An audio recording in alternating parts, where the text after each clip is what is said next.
There was a guy on Joe Rogan's podcast, some paleontologist. He's like, isn't it fucking, oh, I'm sorry. Sorry, we're going to delay it. Isn't it amazing that we have all the information of all time on our watch? Isn't that amazing? It's incredible. So this is a real Eddie Bravo. It's an incredible time we're living in. The cuss words are coming. And then all of a sudden, the dinosaurs are replicas. Do it for me.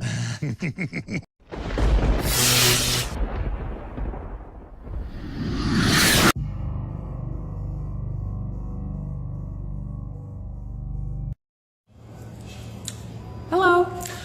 So I wanted to talk tonight a little bit about fossils that are found in the ground. And I guess I'll start a little bit about what the fossils actually are, and then go into a little bit about the composition and what they end up being when everything is said and done. So a fossil is not actually a piece of bone. A fossil is actually a bone that was once in the ground that has been then filled with limestone, calcium, and other kind of stone-like deposits over the course of many, many years. And at the end of the day, it ends up looking like a bone, but it's not really a bone. It's really a rock inside of rock. So you have a rock this big, and you say, okay, inside this rock this big, there's a bunch of fossils. Here you go. And you hand the rock off to a paleontologist, and the paleontologist takes a little mallet and they chip away at it, and at some point they come out with something looking like a bone, and that's a fossil. So here's the question that I pose. Now, the first fossil that was ever found was actually after they came up with the idea of a dinosaur, right? That seems a little bit far-fetched, right? Why would the bone that was found or the fossil that was found actually be the exact same thing as what was originally hypothesized without any other evidence? It doesn't make any sense. So now I give to you. Here, you're my paleontologist.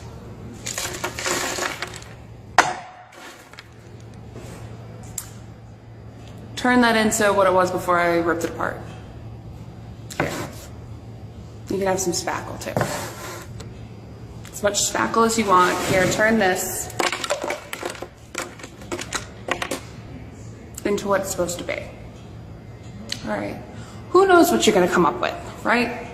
Now, here, take this same substance, this same spackle, and by the way, it's supposed to be this little guy, Brachiosaurus, who's 40 meters tall. This is what he looks like. This is what the head was supposed to look like. This is a Brachiosaurus skull. Make me a Brachiosaurus skull. With that and as much spackle as you use. Chances are, what are you going to come up with? If you want to keep your job, you come up with a Brachiosaurus skull. If you want to be truthful, you come up with whatever it was that I smashed apart to get this stuff. When millions of dollars are on the line, which one are you going to do? My guess is you're going to go with the Brachiosaurus. That's where the money is. So I hope this was insightful for what happens on a daily basis in the world of paleontology. Thank you very much for listening, and I will see you next time. There was a guy on Joe Rogan's podcast, some paleontologist. He's like, isn't it fucking, oh, I'm sorry. Sorry, we're going to delay it. Isn't it amazing that we have all the information of all time on our watch? Isn't that amazing? It's incredible. So this is a real Eddie Bravo. It's an incredible time we're living in. The cuss words are coming. And then all of a sudden, the dinosaurs are replicas. Do it for me. I love it. Hey, did you know that? Did you know that all the skeletons of dinosaurs in all the museums are all replicas? They're not, because the real bones are too sensitive and they don't want people touching them, so they lock them up so no one can see them. So all the skeletons that you see, did you know this? I didn't know this. They're replicas. Isn't that weird? I want to take you. Weird? I want to take you to the Natural History Museum. The only reason... Here's what's going to happen. They're going to have a headline tonight on CNN. Alex Jones says dinosaurs weren't real. I'm going to tell you right now, I believe in it. But they're such liars in media and science and have been caught with big lying. All the big stuff with Piltdown Man and all the fake early humanoids they claim they dug up. Yes, there's a big history of paleontologists and archaeologists faking things. That's an admitted, in fact, Google history of archaeologists faking finds. It's epidemic. It's massive. It's a big problem. So you're right to question.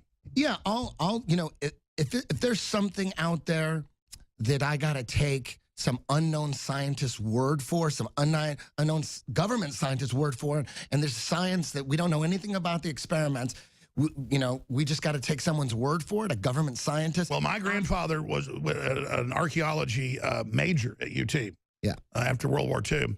That was before World War II. The point was, and he was involved out before when they were building Lake Travis, when they found stuff, and he saw them dig up the plesiosaur. That's at UT. So if you go to UT, a lot of the places have these big giant ones where only a few pieces are real, and they'll fall apart. They try to weld all those together so plastic's easier. They think the public's dumb. But you go to UT, and you go to the Natural History Museum, you go downstairs, nobody wants to look at it, you'll see 100% real dinosaurs all over the place. It's just... They're not replicas? They're not replicas. Okay. All right. Then I stand corrected. But my point you can argue about how long ago they were really here.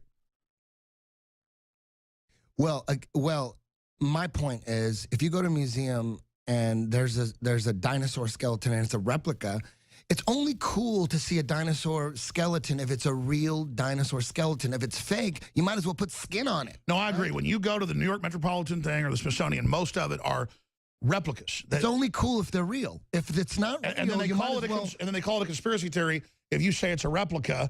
Why are they showing us replicas? Yeah, why not just put fake skin on it too and just... It's only cool to see a skeleton. I took my kids to that Walking with Dinosaurs where the robots come out. Yeah, you might as well just... Maybe that's real, huh? Fake the whole thing. No, you've got a great point, because what do you do when the media gets caught lying so much? It then discredits all of it. I mean, who knows what's real, huh? Yeah, and, something that existed 60 million years ago, come on, you gotta question it. You gotta... I just love how Joe says during breaks, like, Eddie doesn't think dinosaurs are real.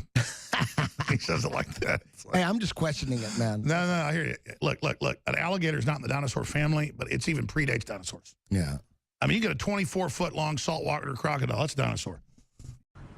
The class Dinosauria was originally defined by Sir Richard Owen of the Royal Society and Superintendent of the British Museum Natural History Department in 1842. Or, in other words, the existence of dinosaurs was first speculatively hypothesized by a knighted museum head coincidentally in the mid-19th century during the heyday of evolutionism, before a single dinosaur fossil had ever been found. The Masonic media and mainstream press worldwide got to work hyping stories of these supposed long-lost animals, and then, lo and behold, 12 years later, in 1854, Ferdinand Vanderveer Hayden, during his exploration of the upper Missouri River, found proof of Owen's theory. A few unidentified teeth he mailed to leading paleontologist Joseph Leidy, who several years later declared them to be from an ancient, extinct Trachodon dinosaur, which, beyond ironically, means rough tooth.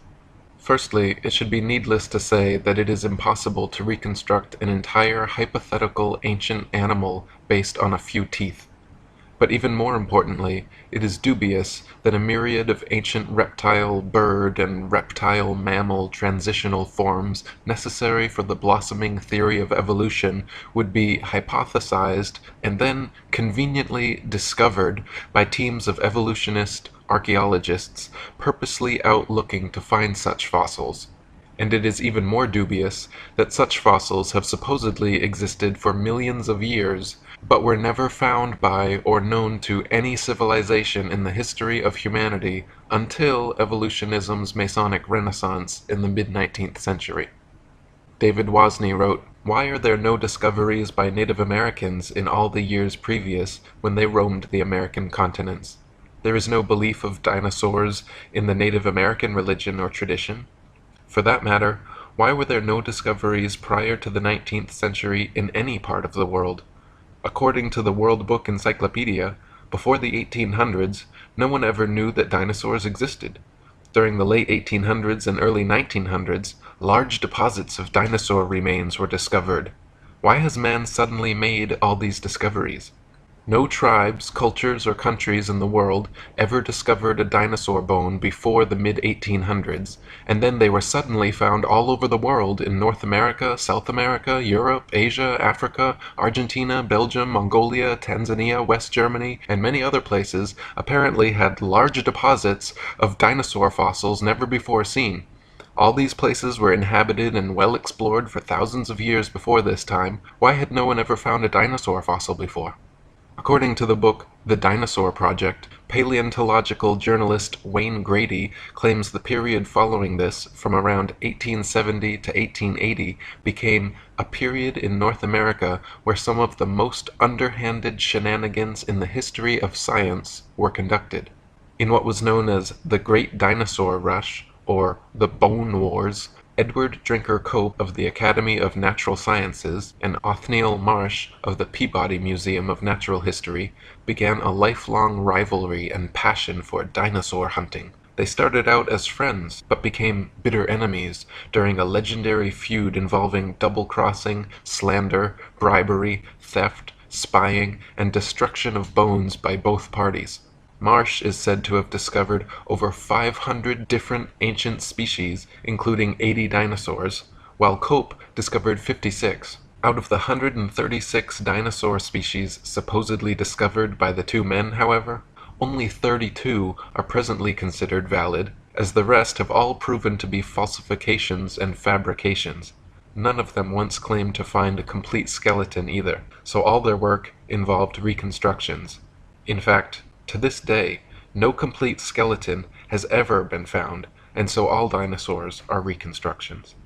David Wozni wrote, "Discoveries and excavations seem not to be made by disinterested people such as farmers, ranchers, hikers, outdoor recreationists, building construction industry basement excavators, pipeline trench diggers, and mining industry personnel, but rather by people with a vested interest such as paleontologists, scientists, university professors, and museum organization personnel who were intentionally looking for dinosaur bones or who have studied dinosaurs previously.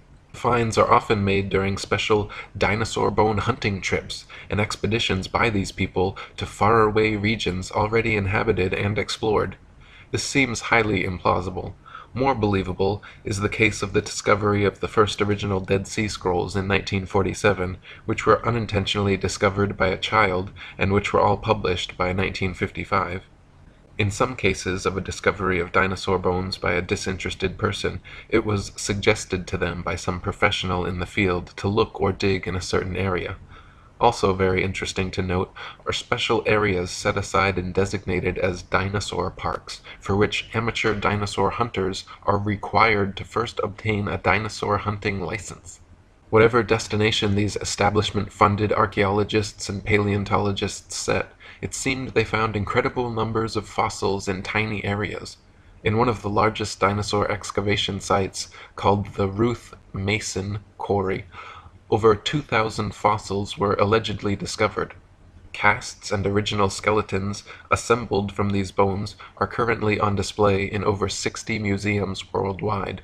Florentino Ameghino, head of paleontology at La Plata Museum, is amazingly responsible for 6,000 fossil species supposedly discovered throughout his career, all in Argentina. Dinosaur hunter Earl Douglas sent 350 tons of excavated dinosaur bones to the Carnegie Museum of Natural History throughout his career, all coming from the Dinosaur National Monument in Utah.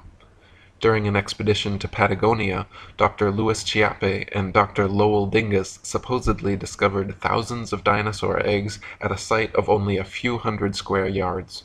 Many experts have mentioned how such finds of huge quantities of fossils in one area by just a few highly invested individuals goes against the laws of natural probability and lends credence to the likelihood of forgeries or concentrated planting efforts. David Wozni wrote, "Dinosaur bones sell for a lot of money at auctions. It is a profitable business. There is pressure for academics to publish papers. Museums are in the business of producing displays that are popular and appealing. Movie producers and the media need to produce material to sell to stay in business. The mainstream media loves to hype alleged dinosaur finds. Much is to be gained by converting a bland, non-dinosaur discovery of a bone of modern origin into an impressive dinosaur find and letting artists' interpretations and imaginations take the spotlight rather than the basic, boring, real find. There are people who desire and crave prestige, fame, and attention. There is the bandwagon effect and crowd behavior. And then there are people and entities pursuing political and religious agendas. Highly rewarding financial and economic benefits to museums, educational and research organizations, university departments of paleontology, discoverers and owners of dinosaur bones, and the book, television, movie, and media industries may cause sufficient motivations for ridiculing of open questioning and for suppression of honest investigation. The fact that T-Rex bones have sold at auctions for upward of $12 million shows how lucrative the field of dinosaur hunting can be, and it just happens to be museum officials who serendipitously seem to make the most prolific finds.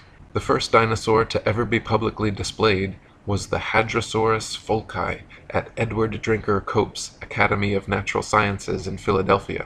The bones were co-discovered by Joseph Leidy, Cope's esteemed professor, and the man responsible for the Trachodon Toothosaurus. The original Hadrosaurus reconstruction, which is still on display today, shows a huge plaster-cast bipedal reptile standing upright, using its tail as a third leg. What few people know, however, is that no skull was ever discovered and no original bones were put in the public exhibit. David Wozni wrote, "A visual and a sculptural artist were promptly hired to invent a skull, and from the illustrations of another artist, who had depicted the iguanodon, the two artists drew the same face for the Hadrosaurus folci. The people involved could now technically defend the existence of this dinosaur if someone were to ask. The stunt worked out so well and fooled the public so thoroughly that they could later change the head of the creature without anyone noticing. To this day, Hadrosaurus folci is on display at the Academy of Natural Sciences in Philadelphia.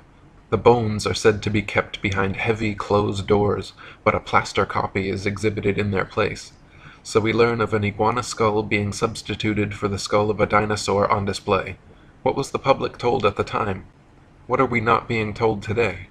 What we are not being told is that this is the rule and not the exception. To this day, not a single complete skeleton of any dinosaur has ever been found. All the museum displays, models, mannequins, cartoons, and movies of prehistoric monsters you have ever seen are all imaginative reconstructions based on incomplete skeletons arranged in a manner paleontologists believe to be most realistic. Furthermore, the skeletons exhibited in museums are all admittedly intricate fabrications made of plaster, fiberglass, various epoxies, and other animal bones, not original fossils. When dinosaur bones are transported and prepared, they use strips of burlap soaked in plaster to jacket over the fossils. Then, after applying a tissue separator to keep the plaster from direct contact with the bone, the soaked burlap strips are laid on until it is totally encased in a protective, mummy-like coating ready for safe transport.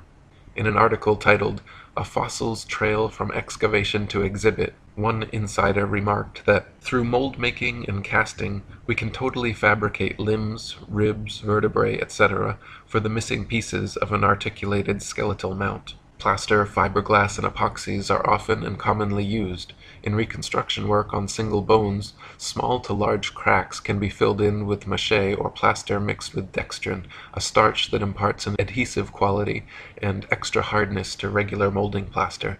We've also had success using epoxy putties. Large missing fragments can be sculpted directly in place with these same materials." In other words, museum personnel work with plaster and other materials to transport and fabricate skeletons and missing or incomplete bones all the time. In fact, the huge dinosaur bone displays found in museums across the world are admittedly carefully prepared fakes. No independent researcher has ever examined a real dinosaur. They claim all the actual fossils are kept in high-security storage, but only a select few paleontologists are ever allowed to examine them, so the ability to ascertain their authenticity is kept from the general public. Robin Kofod wrote, Most people believe that dinosaur skeletons displayed in museums consist of real dinosaur bones. This is not the case.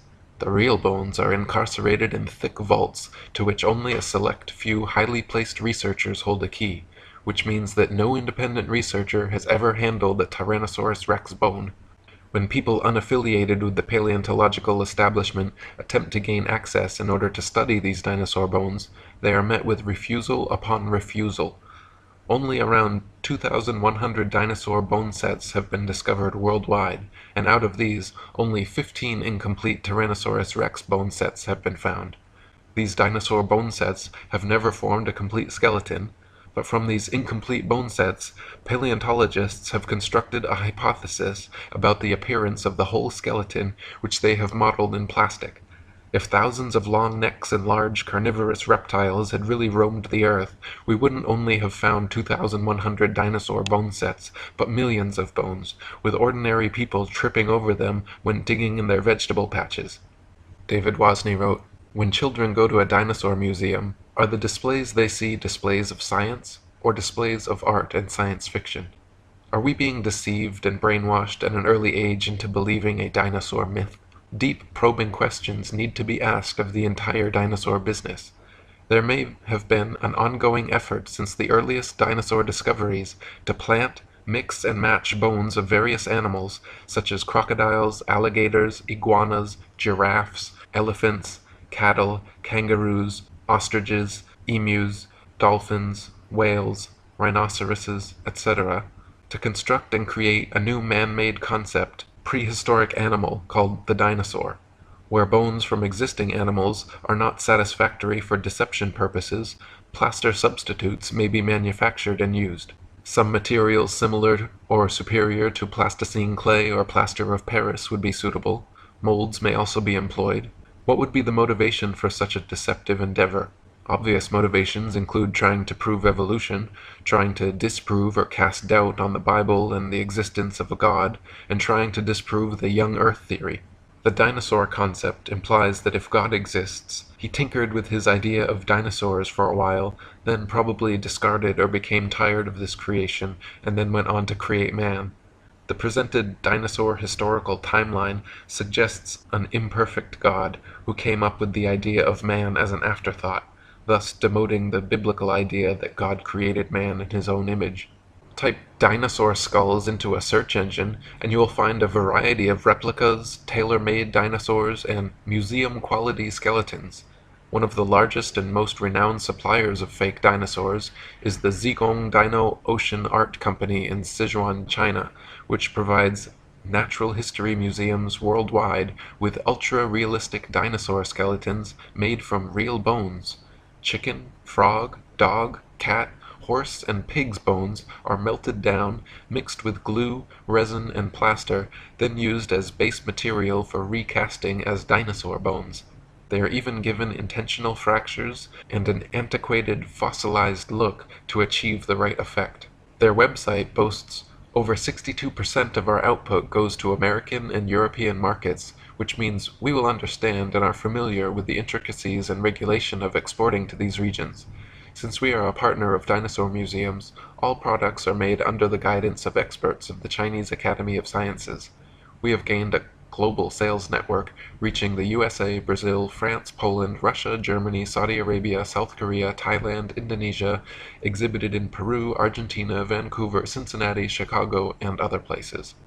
As Alan Fiducia, University of North Carolina paleontology professor, wrote, "I have heard there is a fake fossil factory in northeast China, in Liaoning province near the deposits where many of these recent alleged feather dinosaurs were found." Or as David Wozni wrote, "The possibility exists that key dinosaur bones on display have been artificially modified through sculpture and carving. Bone sculpture is not an unknown human activity. Many cultures participate in creating man-made objects out of existing bones, totally unrecognizable from the original shape.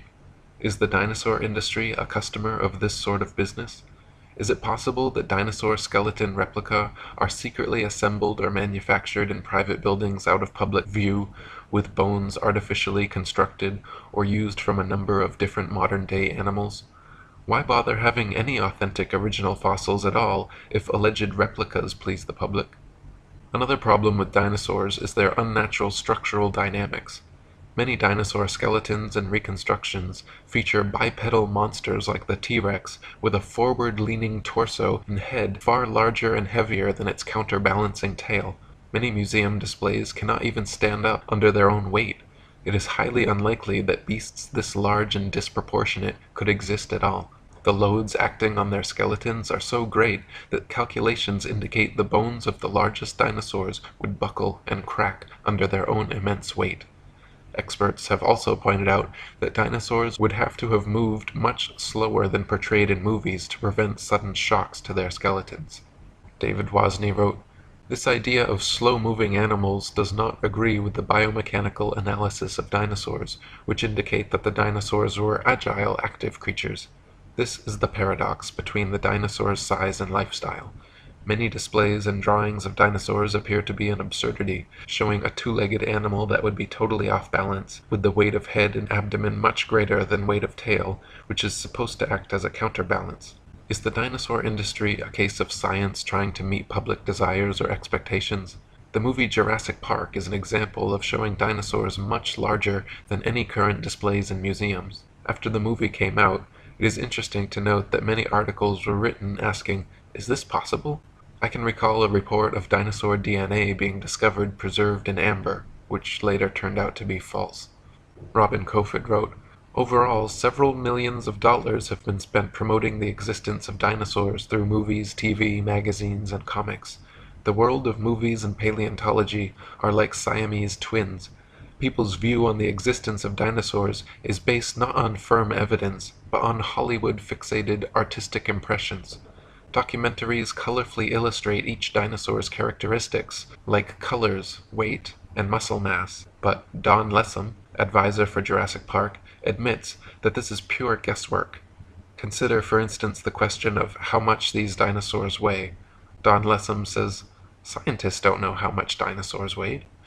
Dinosaurs are presented to the public with colorful artistic reconstructions, drawings, models, mannequins, gigantic skeletons in museums, cartoons and movies showing these beasts in explicit detail, but the fact is, from the assigning and arrangement of bones in each species, to the impossible to discern soft tissue, skin, eyes, noses, color, hairiness, texture, etc., just like the many supposed ape-man species, all dinosaur reconstructions are 100% fictional fabrications created by invested and inventive evolutionists. They purposely present dinosaurs to children in the media to spark and bias their young imaginations toward their machinations. Cartoons like Ice Age and The Land Before Time, movies like Jurassic Park and Dinosaur Island, coloring books, dolls, plastic toys, elementary school textbooks, and huge displays in children's museums certainly have an effect on budding young minds. National Geographic and the Ice Age movies were produced by Mason Rupert Murdoch's News Corp and 20th Century Fox. The Masonic production company Universal Studios created Jurassic Park and The Land Before Time. They are owned by Comcast, whose main shareholders are Masons, J.P. Morgan, and the Rothschilds. Discovery Channel, which features many dinosaur documentaries, is also financially advised by N.M. Rothschilds and Son Limited. Former paleontology student Michael Forsell claimed on a radio interview with leading paleontologist Jack Horner that he was a total fraud, fabricating evidence and perpetuating the myth of dinosaurs. He continued on saying, "I started my career in the field of paleontology only to leave my studies once I realized the whole thing was a sham. It's nonsense. Most of the so-called skeletons in museums are actually plaster casts. They even do it openly on documentaries now, preserving the bones my ass. I struggled as a student mainly because I could not tell the difference between a fossilized egg and an ordinary rock, and of course there is no difference. I was treated like a leper when I refused to buy into their propaganda and promptly left the course. Dinosaurs never existed. The whole shebang is a freak show. They just grab a couple of old bones and form them into their latest Frankenstein's monster-like exhibit. We are all being fooled, and it's wrong, but together we can stop it." Many claim that since dinosaur fossils have been radiometrically dated to be tens of millions of years old, that their authenticity is thus proven. The fact is, however, that the methods used to date dinosaur fossils involve not measuring the actual fossils, but the rocks near where they are found. Most fossils are found near the surface of the Earth, and if a modern-day animal were to die in the area, paleontologists would be likely to date them the same age. Dr. Margaret Helder, in her book Completing the Picture, a handbook on museums and interpretive centers dealing with fossils, she writes, "Scientists used to be very impressed with the potential of radiometric for coming up with absolutely reliable ages of some kinds of rocks. They do not feel that way anymore. Having had to deal with numerous calculated dates which are too young or too old compared with what they expected, scientists now admit that the process has many more uncertainties than they ever would have supposed in the early years. The public knows almost nothing about uncertainties in the dating of rocks. The impression that most people have received is that many rocks on Earth are extremely old and that the technology exists to make accurate measurements of the ages. Scientists have become more and more aware, however, that the measurements which the machines make may tell us nothing about the actual age of the rock." One of the main reasons that evolutionists needed the existence of dinosaurs was to answer the complicated problems present in the theory of evolution, including sea-dwelling animals evolving into land dwellers, reptiles evolving wings, feathers, flying and becoming birds, as well as other reptiles evolving warm blood, live births, breasts, and becoming mammals, through their imaginary multi-million-year timeline and a variety of supposed transitional dinosaur forms. The paleontological establishment has been promoting various sea dinosaur, reptile/birds, and reptile/mammals to bridge these gaps. Many professionals and experts in the field have disputed such findings as often as they have been presented, however. Dr. Stores Olson, a Smithsonian Institute scientist, wrote, "The idea of feathered dinosaurs and the theropod origin of birds is being actively promulgated by a cadre of zealous scientists acting in concert with certain editors at Nature and National Geographic, who themselves have become outspoken and highly biased proselytizers of the faith. Truth and careful scientific weighing of evidence have been among the first casualties in their program, which is now fast becoming one of the grander scientific hoaxes of our age. No authentic feathers have ever been found with dinosaur fossils, though a few exposed hoaxes certainly attempted to fake it. Dr. Olson called the adding of feathers to their findings hype, wishful thinking, propaganda, nonsense fantasia, and a hoax. In the 1990s, many fossils with feathers were supposedly discovered in China, suspiciously close to the Zhejiang Dino Ocean Art Company, but when examined, Dr. Timothy Rowe found the so-called Confuciusaurus was an elaborate hoax. He also found the Archaeoraptor, supposedly discovered in the 90s, was composed of bones from 5 different animals. When Dr. Rowe presented his findings to National Geographic, the head scientist reportedly remarked, "Well, all of these have been fiddled with." National Geographic then proceeded with their news conferences and media stories about the Archaeoraptor fossils being genuine and having found the missing link in evolution. Robin Kofod wrote, "In 1999, National Geographic magazine was busted when they presented in a colorful and fancily presented article the missing link, an Archaeoraptor dinosaur, which was supposed to support the basic tenet of evolutionary theory that dinosaurs had slowly developed over millions of years. Their proof consisted of a fossil where carefully arranged bone imprints gave the impression of a creature half dinosaur and half bird. The scam was discovered during a CT scan which uncovered unnatural bone links. National Geographic magazine was later forced to admit, when pressured, that the fossil was man-made." Paleontologists claim that Archaeopteryx is another transitional form of bird evolved from dinosaurs, but this theory falls on its face against overwhelming evidence to the contrary. Other species like Confuciusaurus, Launingornis, and Eolalavis have all been found to be contemporary with the Archaeopteryx and are indistinguishable from present-day birds. Alan Fiducia from University of North Carolina, one of the most famous ornithologists in the world, stated, "I've studied bird skulls for 25 years, and I don't see any similarities whatsoever. I just don't see it. Theropod origin of birds, in my opinion, will be the greatest embarrassment of paleontology of the 20th century." Larry Martin from the University of Kansas, a paleoornithologist, says, "To tell you the truth, if I had to support the dinosaur origin of birds with those characters, I'd be embarrassed every time I had to get up and talk about it. Even if dinosaurs did evolve into birds to fill their evolution gap, it does not explain how something like the common housefly could have evolved. Flies flap their wings simultaneously 500 times per second. Even the slightest dissonance in vibration would cause them to lose balance and fall, but this never happens. How could they evolve such an amazing and specialized ability? Why were dinosaurs never discovered before the evolutionist renaissance in the mid-19th century? Why do paleontologists think they can reconstruct an entire species of ancient animal from a few teeth? Why have so many dinosaur discoveries turned out to be hoaxes? Why are all authentic dinosaur fossils kept under tight lock and key away from any independent analysis? Why has erosion and weathering not destroyed all these supposed prints and fossils that are allegedly millions of years old? If dinosaurs were supposedly wiped out by a meteor impact or other such catastrophe, why is it that all the other various animal species that exist today were not similarly wiped out? There are many more questions which need to be answered before anyone in their right mind should consider the existence of dinosaurs anything but a convenient evolutionist myth. Robin Kofod wrote, "The paleontological establishment can control which hypotheses will be constructed through textbooks and the curriculum. In this way, students are brainwashed into a pseudo-reality controlled by text material and the teacher's authority. A short practical example. A random dental bone is found at an excavation site, and from this dental bone, the rest of the skeleton is guessed at. We are not kidding about this. The entire dinosaurian field of the paleontological program is a sham."